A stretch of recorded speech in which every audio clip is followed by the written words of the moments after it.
Neat పరీక్ష తేదీని NTA ప్రకటించింది. జూన్ 21న నీట్ యూజీ రీ ఎగ్జామ్ నిర్వహించనుంది. ప్రశ్నాపత్రం లీక్ తో ఈ నెల 3న జరిగిన నీట్ పరీక్షను ఎన్టీఏ రద్దు చేస్తుంది. పేపర్ లీక్ కారణంగా ఇటీవలే రద్దు అయిన నీట్ మళ్లీ జరగనుంది. ఈ మేరకు నేషనల్ టెస్టింగ్ ఏజెన్సీ ఎన్టీఏ కొత్త తేదీని ప్రకటించింది. అడ్మిట్ కార్డులు, పరీక్ష కేంద్రాల వివరాలను త్వరలోనే అధికారిక వెబ్సైట్ లో పెడతామని ఎన్టీఏ పేర్కొంది. పరీక్ష రాసే విద్యార్థులు ఎలాంటి అదనపు ఫీజు చెల్లించాల్సిన అవసరం లేదని స్పష్టం చేసింది. రీ ఎగ్జామ్ కు సంబంధించి అధికారిక మార్గాల్లో వచ్చే సమాచారాన్ని విశ్వసించాలని విద్యార్థులను ఎన్టీఏ కోరింది.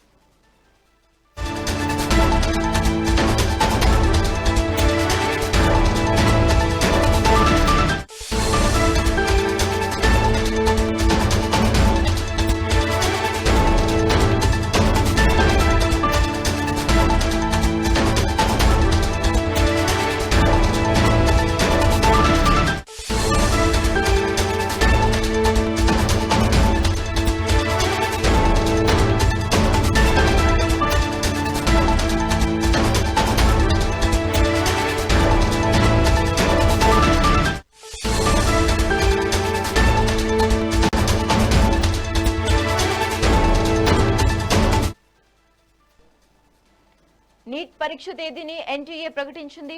జూన్ 21న నీట్ యూజీ రీ ఎగ్జామ్ నిర్వహించనుంది. ప్రశ్నాపత్రం లీక్ తో ఈ నెల 3న జరిగిన నీట్ పరీక్షను ఎన్టీఏ రద్దు చేసింది. పేపర్ లీక్ కారణంగా ఇటీవలే రద్దు అయిన నీట్ మళ్లీ జరగనుంది. ఈ మేరకు నేషనల్ టెస్టింగ్ ఏజెన్సీ ఎన్టీఏ కొత్త తేదీని ప్రకటించింది. అడ్మిట్ కార్డులు, పరీక్ష కేంద్రాల వివరాలను త్వరలోనే అధికారిక వెబ్సైట్ లో పెడతామని ఎన్టీఏ పేర్కొంది. పరీక్ష రాసే విద్యార్థులు ఎలాంటి అదనపు ఫీజు చెల్లించాల్సిన అవసరం లేదని స్పష్టం చేసింది. రీ ఎగ్జామ్ కు సంబంధించి అధికారిక మార్గాల్లో వచ్చే సమాచారాన్ని స్వీకరించాలని విద్యార్థులను ఎన్టీఏ కోరింది.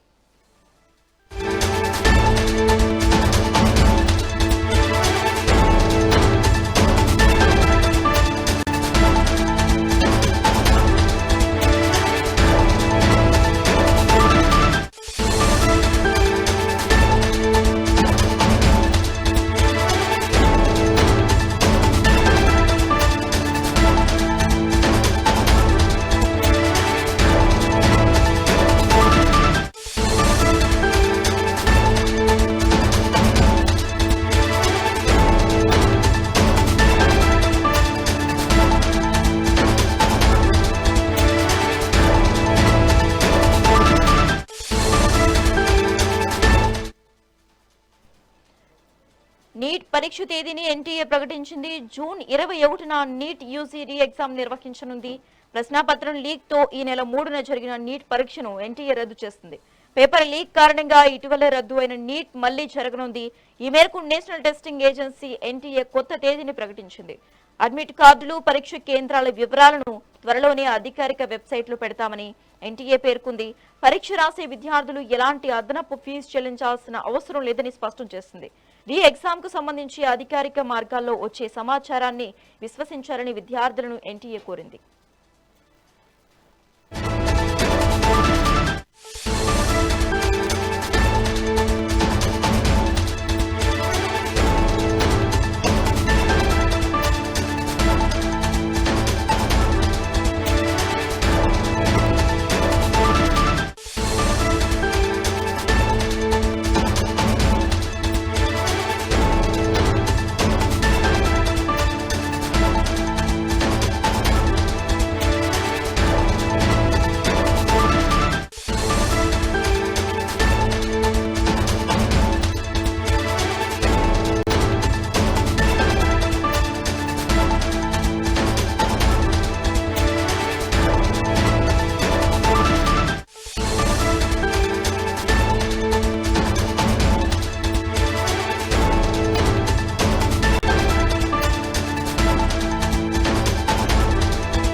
పరీక్ష తేదీని ఎన్టీఏ ప్రకటించింది. జూన్ 21న నీట్ యూసీ రీ ఎగ్జామ్ నిర్వహించనుంది. ప్రశ్నాపత్రం లీక్ తో ఈ నెల 3న జరిగిన నీట్ పరీక్షను ఎన్టీఏ రద్దు చేసింది. పేపర్ లీక్ కారణంగా ఇటీవల రద్దయిన నీట్ మళ్లీ జరగనుంది. ఈ మేరకు నేషనల్ టెస్టింగ్ ఏజెన్సీ ఎన్టీఏ కొత్త తేదీని ప్రకటించడం జరిగింది. ఇక ఇదే అంశానికి సంబంధించి మరింత సమాచారం AP input editor Narendra phone ద్వారా అందిస్తారు. నరేంద్ర, పేపర్ లీక్ కారణంగా నీట్ ఎగ్జామ్ మొన్న రద్దు చేయబడింది. మళ్ళీ దాన్ని పూర్తిగా కూడా ఏదైతే విద్యార్థులంతా దేశవ్యాప్తంగా నీట్ ఎగ్జామ్ హాజరయ్యి నీట్ ఎగ్జామ్ రాశారు. ఫలితాలు వస్తాయి అనుకుంటున్నటువంటి సమయంలో పేపర్ లీకేజ్ కారణంగా నీట్ ఎగ్జామ్ రద్దు చేస్తూ నిర్ణయం తీసుకోవడం, దాన్ని తగ్గించి మళ్ళీ ఆ ఎగ్జామ్ నిర్వహిస్తామంటూ కూడా దానికి సంబంధించి పూర్తిగా కూడా చెప్పడంతో విద్యార్థులంతా కూడా అసలు నీట్ ఎగ్జామ్ మళ్ళీ ఎప్పుడు నిర్వహిస్తారంటూ కూడా ఎదురు చూస్తూ ఉన్నారు. మొన్న ఏదైతే 3వ తేదీన జరిగినటువంటి నీట్ ఎగ్జామ్ ని జూన్ 22వ తారీఖున మళ్ళీ కూడా నిర్వహించే విధంగా జూన్ 21వ తారీఖున నిర్వహించాలంటూ కూడా దీనికి సంబంధించినటువంటి నిర్ణయం తీసుకోవడం జరిగింది. ప్రశ్నాపత్రం లీకేజ్ నేపథ్యంలో పరీక్షల్ని రద్దు చేశారు. కొన్ని లక్షల మంది విద్యార్థులు ఈ నీట్ ఎగ్జామ్ కోసం ప్రిపేర్ అయ్యి ఆ రోజు పెద్ద ఎత్తున ఎగ్జామ్ సెంటర్స్ వచ్చి ఎగ్జామ్స్ రాశారు. ఆంధ్రప్రదేశ్ లో కూడా దగ్గర 45,000 మందికి పైగా విద్యార్థులు ఈ ఎగ్జామ్ రాశారు. ఆ ఎగ్జామ్ రాసినటువంటి సమయంలో దీనికి సంబంధించి ఎంబీబీఎస్ కోర్సులు ప్రవేశాల కోసం నిర్వహించినటువంటి ఈ నీట్ ఎగ్జామ్ ఏదైతే ఉందో దీన్ని చాలా కట్టుదిట్టంగా నిర్వహించారు. ఆ రోజు ఎక్కడా కూడా ఎలాంటి ఇబ్బందికర పరిస్థితులు తలెత్తకుండా మధ్యాహ్నం 2 గంటల నుంచి సాయంత్రం 5 గంటల వరకు ఈ పరీక్షలు నిర్వహించారు. మన రాష్ట్రంలోనే దగ్గర 45,000 మందికి పైగా విద్యార్థులు కూడా ఎగ్జామ్ కు హాజరయ్యారు. 24 జిల్లాలో దగ్గర 180కి పైగా సెంటర్ లో విద్యార్థులు ఈ పరీక్షకి హాజరయ్యి పరీక్ష రాయడం జరిగింది. దీనికి సంబంధించి పూర్తిగా దేశవ్యాప్తంగా 22 లక్షల మందికి పైగా విద్యార్థులు ఎగ్జామ్ రాశారు. అయితే దీనికి సంబంధించినటువంటి పూర్తిగా అడ్మిట్ కార్డులు కానీ లేకుంటే పరీక్షా కేంద్రాల వివరాలు కానీ త్వరలోనే అధికారిక వెబ్సైట్ లో పెడతామంటూ కూడా దీనికి సంబంధించి నాట తెలియజేసింది. మొత్తంగా ఈ వెబ్సైట్ కి సంబంధించి ఉన్నటువంటి అదనపు ఫీజులు చెల్లించాల్సినటువంటి అవసరం కూడా లేదు.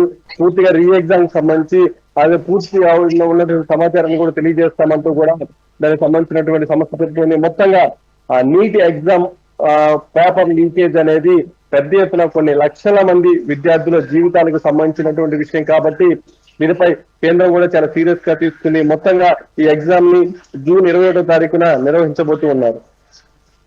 Thank you Narendra.